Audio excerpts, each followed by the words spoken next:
Hi, I'm Kaylin. And I'm Brooklyn, and this is Death Row Dialogue.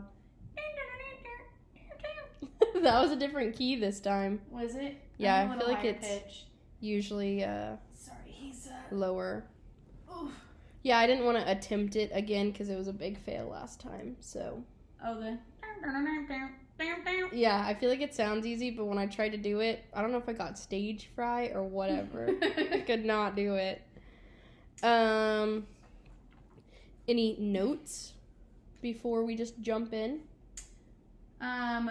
We are doing another two-parter. Am I allowed to say that? Yeah. We're doing another 2-episode.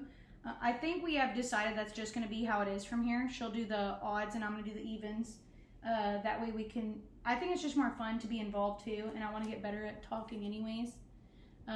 First session was kind of rough for me, and no one's even in front of us, but I feel like I give you credit because I feel like it's a lot more stage frightening than you would think. I mean, I've had like 56 people, not including out of states, to like perfect how I want to tell the story, and I'm still not perfecting it because I'm still like tweaking stuff every episode. So like the first episode I did with Luke, like I felt like I sounded awful. And there's an episode that I did with Luke that I think I blacked out on it. I could not tell you what the case was. I couldn't tell you anything about it. That's fair. That's fine. This time, I read it, and I had someone else read it too, to make sure that it flowed correctly. Mm-hmm. So hopefully, unless I just stutter a lot, it'll be fine. It'll be good. And I think it's interesting that I have my notes on my laptop and you have your notes in like a paper copy. Well, I try to be professional, but I cannot find my computer charger. I lost my computer. I found it after, I'm not even kidding you, 2 months. And then, now the charger's missing. So, one day. It'll pop up in another 2 months. One day. Okay, so yeah. Like Brooklyn was saying, I'm going to do the odd inmates, and then she's going to do the even inmates, and we're just going to do each episode. There will be 2 inmates. So, I like listening, and I enjoyed last episode a lot. So, perfect. With that in mind, we're on number 57 for me, which is Darryl Elroy Stewart. So, Darryl Elroy Stewart was an African-American man who was born on April 2nd, 1955 in Harris County, which I don't know if you've noticed. I feel like the majority of these crimes happen in Harris County. Like, I just feel like, I don't know if it's because it's just more populated than a lot of other places in Texas, but it just seems like, and which is Harris County is like Houston. You know what? I think for next episode, our fun fact on that one should be like the most counties where the highest crime rated counties in Texas. Well, you better make a note somewhere because we never remember. I'm gonna remember. Not likely. We'll see. Okay. Because every episode we're like, oh, don't worry, we'll research it. Never happens. I'll remember this one. Okay, we'll see. Y'all come back next episode. That's why you should listen next episode. To see if Brooklyn remembered. I'm gonna remember. So, he had 12 years of schooling before becoming an auto mechanic. He was 5'7" and weighed 148 pounds.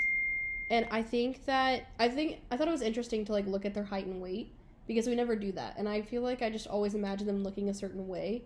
Like this guy's he's not even 150 pounds. Oh, so he's little. Yeah. Or skinny, you know? Yeah. He's lean. When he was 21, he was arrested for robbery and sentenced to 6 years in Harris County. Okay. How much do you think he did? This is my favorite 6 game months. to play. 4. What the hell? Yeah, he did 4. Even He was arrested for robbery and got 6 years and only did 4 months. Yeah. They wonder why they stay criminals. Like, not being I'm just saying, like, you wonder why they stay criminals. Yeah. What a slap on the wrist. Anyways. So, on February 6th of 1980, Donna Kate Thomas left the door of her apartment cracked so that she could watch her 4-year-old daughter, also named Donna, play outside in their, like, apartment complex. So I'm assuming it was kind of like a courtyard one where they could play in the middle and then they could, like, look out their door and see the playground. So her 4-year-old daughter was playing outside when Darryl Stewart and Kelvin Kelly passed the apartment. And they were already looking for an opportunity to steal something because they wanted to find something to steal to sell it to get money for drugs. So they were like already looking for something to steal when they passed the apartment and were like, this door's open. So we're just going to like take a look inside. So they looked inside and there was a stereo that they saw that they wanted to sell. Stewart asked Kelly for his .25 caliber pistol so that he could go in and like steal the stereo set. Well, Stewart went into the apartment alone while Kelly waited outside to guard the door to make sure that nobody came in and caught them. And Kelly ran into the house when he heard a woman scream, "Oh my God." And he saw Stewart in the bedroom with Donna and was telling her to undress. After she undressed, he shoved her in a closet. And the little girl probably heard her mom screaming or something, came in to see what was going on. And Stewart shoved her in the closet with her mom, too. So it doesn't say what they did. They just said that they got the mom, Donna, out a little while later. But I'm assuming they, like, ransacked the house. Yeah. To, like, find valuables. After that, Stewart pulled Donna out of the closet and demanded that she have sex with him. And, like, she started crying, obviously, and, like, saying no. And so Stewart got mad and covered her face with a pillow and then shot her in the face through the pillow 2 times in front of her daughter. And then how old is her daughter again? 4. Yeah. Oh my gosh. So they left the apartment with $50. And they were arrested later that day. Oh. And 4 years old, like, you're forming memories. Like, you can remember things from when you're, like, not a lot, but, like, you can remember pivotal moments of your life, like, when you were 4. Even if you're like, I'm gonna be real, so my Nana, she literally tells me about memories. She remembers whenever she was a baby. She can still remember, she swears that she has, fond memories whenever she was, like, little. Like, there's things that I can recall from, like, probably 2 or 3. And even, well, the thing is, though, like, it shows what a POS you are as a person, though, if you can commit crimes, especially heinous ones, in front of a child. Because I feel like that's a good way, like, that's a good... Like, deterrent? Yeah, to make you not want to do some bad. So even if it was a month-old baby that would not remember anything, the fact that you could do it in a room with them, or with them watching, or just them in general in the same vicinity is crazy. And I think I must have taken it out, Donna was 21. She's young. Oh yeah. My gosh, that's so sad. I know. So of course, they were both arrested. So both of the men said the other one did it. That was just what they said. Their whole story was, oh, well, we did go do that, but it was him. He's the one that shot her. He's the one that wanted to rape her, like, not me. And so they were both saying that. And you know how they figured out which one it was? No. Little Donna testified that the skinny man shot my mama. One of them was skinny and one of them was bigger. And so that's how they knew that it was Stewart that committed the act, because Stewart was thin and Kelly was tall and burly. I know. That makes my heart so sad. I know. I hope that she's okay today. I got chills. It was so sad. So Kelly was more than eager to testify against Stewart. And he was saying that I go to bed every night and hear that woman screaming. Good. So, like, I don't, maybe he is, like, does feel very bad and he didn't want any part of that. Yeah. You know? So. Still in trouble. Well, yeah. Still, like, still very bad. But, like, I feel like this is the first time that we've had somebody that was like, no, what you did was wrong. And I will give credit where credit is due. If you commit a heinous crime and you feel guilty afterwards, at least you're a human being. Mm-hmm. You know? Versus the people that are like, well, dude, all I wanted was some sex. Yeah. Like, why didn't you give it to me? I'm a man. I deserve it. Yeah. Yeah. That's so sad. Stewart was convicted by an all-white jury, and he said that he felt the jury was racist, and that's why he was convicted as guilty. No, it's because you killed a mother and tried to rape her in front of her 4-year-old. But okay, continue. Donna's mother, Ponzella Johnson, said he murdered her in cold blood. I don't know how he can think that was prejudiced. Damn. Okay. Yeah. The district attorney was even saying, like, I can't say that racism is not a problem currently, but I can tell you that typically on juries, people of the same race judge each other harder. So, like, she's basically saying, like, an all-white jury would judge a white man harder than a black man because they're like, you should do better. Mm-hmm. So, like, she's saying, like, okay, well, that's not why he was convicted. So... Yeah, I can tell you, I can speak from experience. If I'm ever on a jury, I don't care what color you are, if you rape and kill someone and try to attempt to rape and do it all in front of their 4-year-old daughter, I'm going to have the same thought process about you. Yeah, I don't care. Yeah. Well, and so, like, I'm going to think you're gross. I just thought it was interesting because the district attorney was like, I'm not saying that there's not racism prevalent in our community right now, but I'm saying that had nothing to do with this. You would have been found guilty no matter what because what you did was awful. Yep. Stewart was executed on May 3rd of 1993. Couldn't find any type of last meal or anything.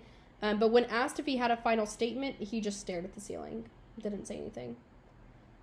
Kelvin Kelly got a deal for testifying against Stewart, and he pled guilty to a lesser crime of burglary, and he was given a 20-year sentence. Don't know how much of it he did. Like, how much of the 20 years, because I couldn't... 4 months. I couldn't find if he got out or anything. Like, there was literally nothing about him when you looked him up. It was only about Stewart. So, not sure how much he served or if he's out or if he's still in there. Because this was in, let's see, I think it said 1980.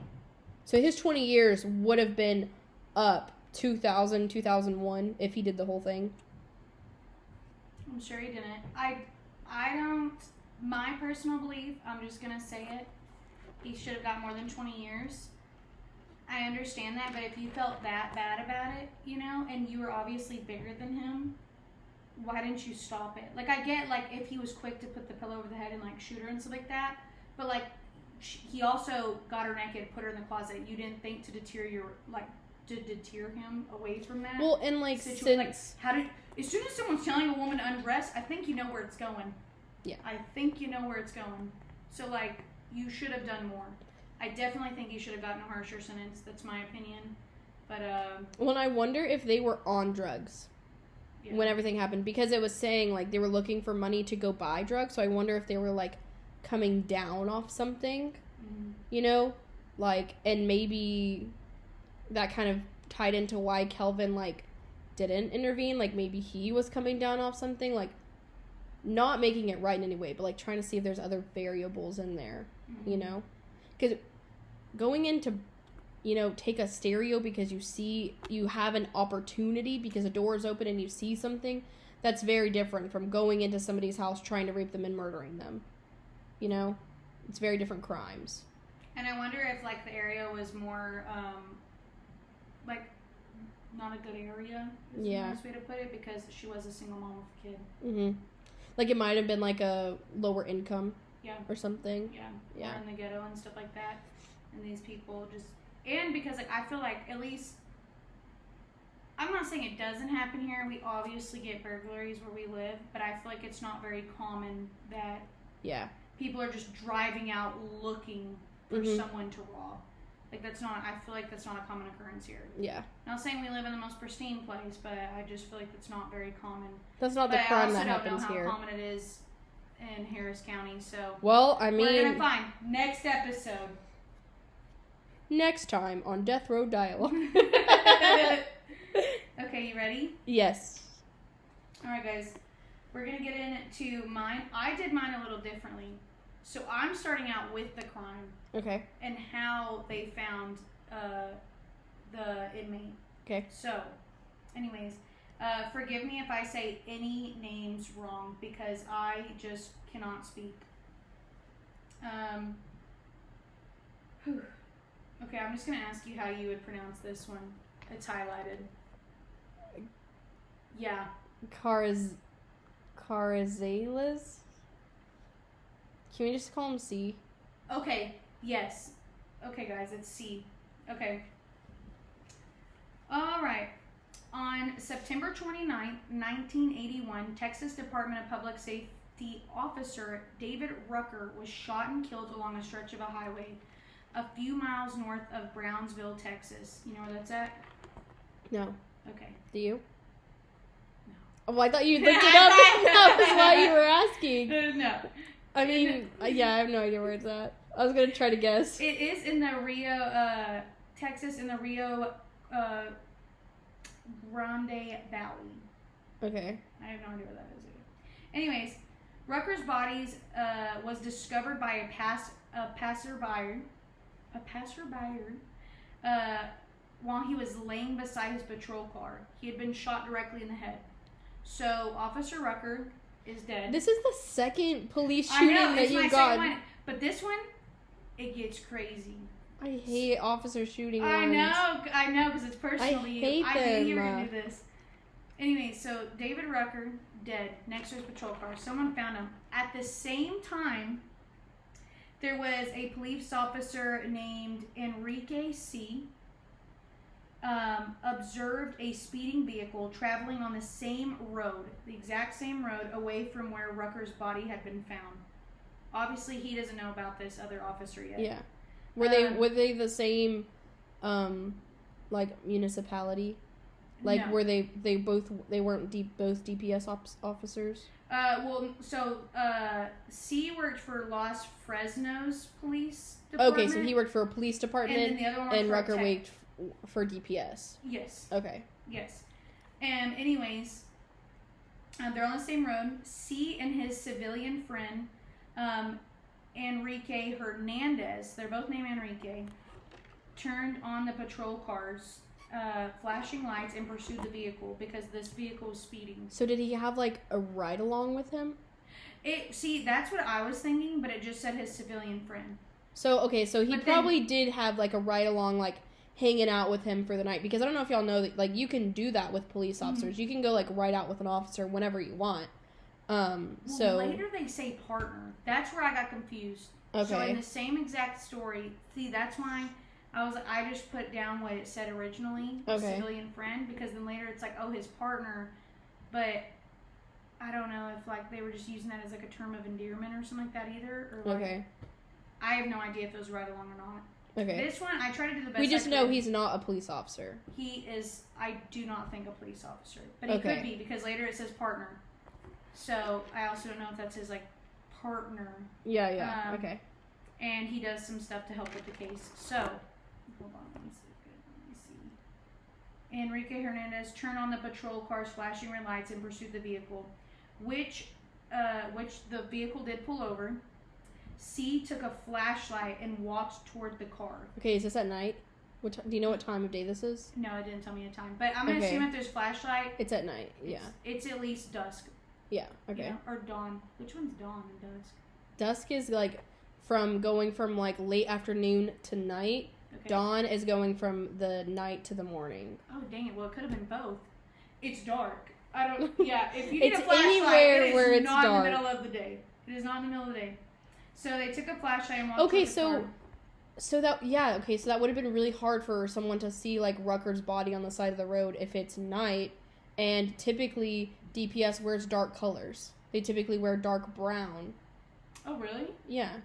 Darker, I mean, maybe they're light brown, maybe, like, because they wear lighter brown now, but, like, I've seen DPS, usually police officers wear, like, black or dark blue, sheriff's deputies wear tan, and then DPS wears a dark brown.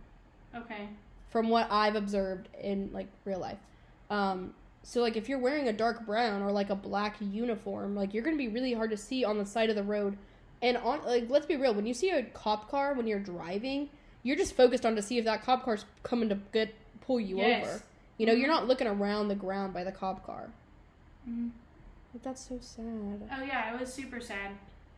And it makes me wonder, like, it didn't tell me how long he was, like, there before he was found, or, like, you know, but it couldn't have been that far, because you'd think, if it's on the same exact road... Well, yeah, but it's on the same road, but Texas DPS, they monitor highways. So, you can still be on 20, but you can be in Brock, around where we live in Brock, or you could be, Damn, right. all the way to, past Fort Worth and still be on 20. Mm-hmm. So it's the same road, but, they're an hour and a half away from each other. Yeah. So. That's true. I didn't think about it like that. Or even, our farm to market roads. They're long. They are super long. Unless you're talking about, a residential street, then, okay, yeah, maybe he went a few blocks. But most likely he probably got at least 10 minutes down the road, at least 10, 15. Yeah, well, he obviously was definitely trying to escape, because that's the only reason why they pulled him over was because of the speeding. Yeah. So he, the driver of the vehicle opened the door, exchanged words with C, before firing at least one shot at C's chest. Did he have a bulletproof vest on? I'm going to assume in this scenario, no. Because he died 8 days later. Oh my gosh. On October 7th, 1981. He was a former U.S. Navy and Vietnam veteran. And out of respect for him, I'm going to attempt to say his name. I was trying to not be a jerk and say it wrong. I'm going to pronounce it as Carousels. Officer Carousels. Yeah, so that makes me so. What was he shooting at them with? Was it just a handgun? Yeah, literally, this is all I got. So it was it had to have been a handgun. I'm gonna assume it's not like a shotgun or anything. Yeah. So it had to have been a handgun because I feel like you would be able to see that with the flashlight because shotguns are huge. Yeah. If they're walking up, I'm sure if he was sitting there and they were being able to exchange words, because then automatically the officer I feel like would have pulled out his pistol and shot him. So it had to be a handgun. It just didn't really give me. This one was kind of vague. Yeah. It was very just direct in it. I feel like that's how a lot of these ones from the 80s are going to be, are just very. Oh, that's so sad. Direct. Oh, it was really sad. But before C died, he also identified Leonel Torres Herrera, a Hispanic male born September 17th, 1947. I just thought this was interesting because we talk about education. He did go up to 11th grade and then got his GED. I did find that out. Mm-hmm. But that's who he identified as the man that shot him before he passed away. He was arrested 5 days after the shooting, so I'm assuming, obviously, they took C in to the hospital. And then while they were sitting there, I'm sure, obviously, the other policeman went in there and was like, who shot you, blah, blah, blah. The only thing that I thought was weird was he did, well, maybe not, I don't know, because I tried to look at his, criminal history past. Yeah, maybe he dealt with him before. Yes, because they said they only had to show him one photo, and he identified him immediately. So, yes. And then, the license plate of the vehicle which the gunman emerged was tracked back to Herrera's live-in girlfriend, a car that local law officers knew Herrera drove on occasion. So they must have dealt with him occasionally. Yeah. Because my first thought process was how would you know after one thing? How would you know after one picture? But also, I'm sure a lot of people don't wave guns at your face. Maybe you can have a pretty good photographic memory whenever someone's waving a gun in your face. Well, and yeah. So I wonder. I bet he was he was into drugs or something, because I feel like that's typically why they're on your radar, is because they're druggies. That, or maybe they already knew to pull him over too, because he just was a reckless driver, or just was kind of like one of those punk people. Or maybe maybe he's a domestic issue, domestic violence issue. If they're familiar with his girlfriend's car and where his live-in girlfriend, where they live together, I mean, obviously, he had to have been semi-aggressive. Did his prison record was on there? I didn't see it. Oh, okay. Mm-hmm. As a matter of fact, I want to say whenever I'd seen the actual blueprint and layout, it said none for prison. But whenever it says prison, I think it really does separate jail and prison. Yeah. So just because he hasn't been to prison doesn't mean he hasn't been to jail. Yeah. Has not been to jail. So, because I thought the same thing too. Because this is where it gets crazy. Anyways, in January 1982, Herrera was tried for the murder of C. At the trial, C's partner, then it says partner, identified Herrera as the person who shot C. The jury found Herrera guilty of the capital murder of C, for which he was sentenced to death. Later that year, Herrera pled guilty to the murder of Rucker. So the first officer he killed. Yeah. Because they separated the trials. Okay. So I guess because they are two different people, they didn't put them together. Well, and probably because, they probably did Officer C first because they had, an eyewitness. And they had, a stronger case against him. They had technically 2 eyewitnesses because C didn't die until much later, or 8 days later. Mm-hmm. And then they were able to piece together, Rucker being killed, right there. Mm-hmm. Yeah, it was, and then other evidence showed that Herrera's who brings their social security like this everywhere? Don't know. They found Herrera's social security card had been found alongside Rucker's patrol car on the night he was killed. Splatters of blood on the car identified by C's friend. See, that's what makes me think he's a cop. Because it's like he's also identifying stuff. So C's friend, hold on. Rucker's patrol car on the night was killed. Splatters of blood on his car identified by C's friend as the vehicles involved in the shootings were found to be type A blood. And that just the same as Rucker's blood. Anne was also on Herrera's pants, wallet. So, the blood splatter that was on Herrera's car matched the same blood type that Rucker was. And then the blood that was on Herrera's clothes also matched Rucker's. Yes. How are you going to shoot an officer and then throw your social security out the window and be like, look, I did it? Well, what I'm thinking is, first off, I think he was a dumb criminal. I don't know if he meant to throw out Social Security or if he had it on his person. Maybe it was in his pocket, and whenever he went to pull out the gun to shoot him. Because to be fair, that's the most identifying thing. Oh, yeah. It was crazy. What was crazier to me is he got arrested. You'd think he got arrested 5 days after the shooting. So, what? I don't know. Maybe the Social Security card kind of blew away and they went back to, retrace evidence or... Well, I don't know. You also have to think, I feel like people think that getting warrants is, instantaneous. That you can just be like, there's a warrant. You did this crime this morning. Here's your warrant. It takes some time to, get enough evidence and, take it to a judge and be like, look, this warrant is, we know he did it. So, it might have just taken them that long to get the warrant, Or, 2 officers, that's... insane. Oh, dude, it's crazy. I was really like, what? Oh, wait till the end. Anyways, it was on his pants and wallet and likewise discovered to be type A. Last, a handwritten letter was found on Herrera when he was arrested. Does not say what was in this letter, but it just strongly implied that he was the one that killed Rucker. Don't know what was on this letter. When he was arrested? I want you guys to know, I looked through 5 different websites. I could not find anything on this letter. I have no idea what this letter said. I don't know if he wrote it to himself. Is it his journal entry that he wanted to keep on him? Yeah, which is dumb. Today I killed 2 officers. Yeah, it was crazy. I don't know.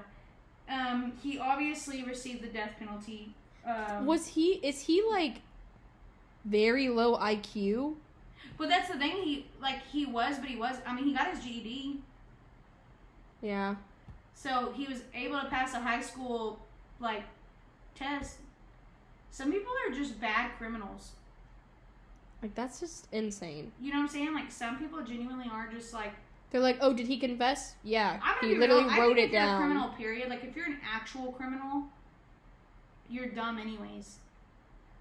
That just shows your emotional intelligence too. I mean, you're dumb regardless. But a lot of criminals at least have self-preservation or whatever to they don't want to go to jail. So they do what they can to not go to jail. Well, this man and he just didn't get the memo that the goal is to not get caught. But that's what I'm saying. I just feel like that, or maybe people think that they're smarter than what they are and that they won't get caught. That's pretty cocky to leave your social security card and then to write a letter explaining how you Well, that's what we think the letter said. They just said it strongly. It was weird. All I know is I looked around for this stupid letter because I wanted to read it. I bet somebody that is like obsessed with true crime has it framed at their house somewhere. Oh my gosh, what a freak. People do that. Well, like, get better idols, as Bailey Sarian says. Get better idols. I've been looking before and I see stuff going on eBay. Like from killers? Yes. Like press photos of them, like different things. Yes, like there is a market. Oh my gosh, I could not. For like serial killer memorabilia or like true crime memorabilia. That is so crazy. Yeah. Yeah. I feel like, I don't know. For me, I feel like it's almost giving them like fame. Like, yeah, like and glory. I don't think you should have, like, they should have any fame. You know? Like, I don't know. Most of them are horrible. Anyways, months go by. 4 months before being executed, though, new evidence came forward, and he was and there was like a specific, I don't know what he was. I don't know enough about like court and how all of it works. There was like 3 or 4 people that were fighting with him, 6 people fighting against, like, it was just weird. Anyways, new evidence came forward that he could have actually been innocent of the murders based on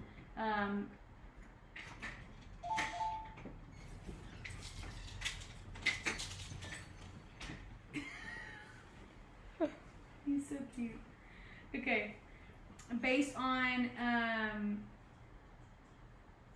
So you're telling me the evidence came forward saying that he was framed? So evidence came forward basically saying it could have suggested that his deceased brother was the real perpetrator. Were they twins? And they had the same social security card? Well, so here's the thing. I thought it was so stupid, and I genuinely, they would not say any reason as to what the evidence was that made it his brother, though. And then there was something about the 8th and 15th Amendment, about how, like, 8th Amendment is cruel and unusual punishment. Yes, and basically it had 5th is your right to search 15th. and seizure. 15th. Oh, the 15th? I don't know the 15th. Okay, well, good job for knowing the 8th that quick, because that's it. But I will say, it said basically something about, like, you can't be sentenced to death if, like, something about evidence and, well, like, that's what they were fighting for in trial. I don't know what the 15th Amendment is. I don't know how they correlate or whatever. Basically, though, they were like, no, you're going to be executed still. Well, it's just convenient. It's like that one that we talked about where 2 days before he was executed, they found a letter where somebody that was dead said they had done it. Like, that's really convenient. Yeah. So it's convenient that your brother died, but he had it all planned out to where he had your social security card that he dropped by the officer, and he wrote a letter that he planted in your pocket. What do you say? These aren't my pants. These are my brother's pants. Like, what the heck? It was crazy. So anyways, he was executed after 4 months on May 15th, 1973. His words were, I am innocent, innocent, innocent. Oh my God. I am an innocent man and something very wrong is taking place tonight. It doesn't, like, come true the more you say the word innocent. Yeah. All I'm saying, well, this is the twist. Oh, there's also nothing on, like, his last meal. This is what, I was like, man, but what if he did, you know, because I told you about that one story that I had that I read into. Yeah. Or that I watched, and I was like, oh, the husband did it, and then you're like, oh my gosh, it wasn't. So I was like, oh, maybe he is. No. So something else just to mention about Mr. Herrera. He became the prime suspect back in 1979 for a deputy constable, Ricky Lewis, that was murdered. And during the search of his home, they found the deputy's stolen weapon. He was never charged with the Constable Lewis's murder because he was only convicted of officers Rucker and C's murder. I'm speechless. And then I was like, he's not innocent. I'm speechless. Oh my. That's awful. I hate that guy. Yeah, dude, I'm so glad he was executed. I literally, whenever... And y'all can be mad at me for saying that. I don't care. literally, it was so... I literally was like, I cannot wait to tell her this. Because that's why I wanted to tell you the whole story first, and then afterwards, whenever you're like, maybe he didn't do it. No, I never thought that. I never thought that. You said, couldn't fool me. For 2 years, you keep an officer's weapon that you murdered, and you actually did get away with it. You did get away with it. And then you keep his weapon? Idiot. Oh my gosh. She looks like she's about to cry. She's pissed. I'm so mad. I just thought that was crazy. 3 officers. Oh my gosh. I know. He is the scummiest scum of the whole scum. Well, that's why I thought it was crazy. Like, whenever, because I read that mentioning earlier on in the Wikipedia thing I was reading. So I was like, I have got to save this for the end. Yeah. It does, I know what you're talking about. Yeah, because at least you had a Wikipedia page to go off of. I like when I have a Wikipedia page. Yeah, it was Isn't really it nice? Yeah. It was really nice. It still wasn't, that much information, I will say that. Sorry, my eyes are burning. Right, my eyes do this. They're just burning, and I can't see anything. Well, on that note, next week I will tell you what the most what is the correct term? County? Crime-ridden county? Yeah. Most county that produces I'm gonna do death row. The top 5. I'll do the top 5. 10. How many counties are in Texas? A lot. Yeah. Top 10? 500. We'll do top 10. Top 5. Top 5? Top 5. Okay. Not too much. I didn't do any facts.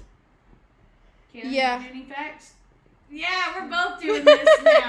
We both got to come up with some I know. facts. I'll find some facts. Okay, I will find some facts. We'll see. I'm holding her to it because I'm going to keep up with that county thing. So, we will be back next week with, what number did you just do? I just did 58. Yeah, okay, you're doing 60 then. Yeah, so we'll be back with 59 and 60. Yes. Make sure you tune in.